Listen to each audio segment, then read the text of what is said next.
後來鄉親啊，繼續來看宜蘭羅東夜市的附近有一個女子，一手換機車，一手灌這個蠓仔水一路噴。有民眾去互噴到面，才發現竟然是蠓仔水，趕緊鋪文提醒大家注意。技術一手控制油門，一手灌一罐鐵罐仔，切甲正大力，各方看到伊沿路噴。剛開始個倆陣是天氣上熱，伊才會噴水降溫。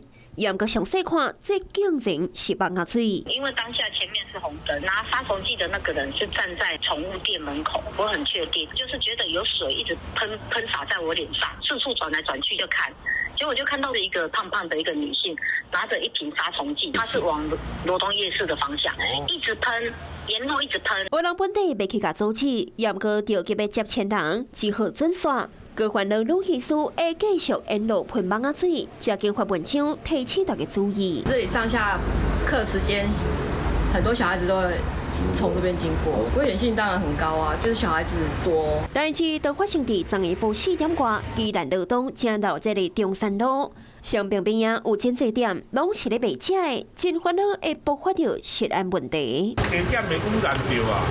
哦，驚講到真係是抓到這個。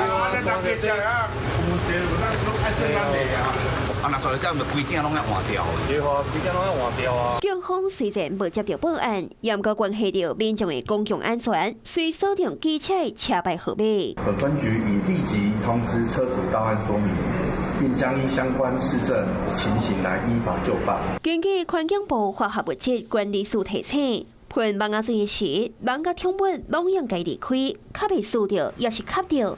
若真是輸到傷濟蠓仔水，可能對頭殼講想要吐，愛隨去病院。Hello， 我是蔣新梅，想要搶先掌握最及時的新聞資訊嗎？趕快訂閱、按讚、開啟小鈴鐺，鎖定華視新聞 YouTube 頻道。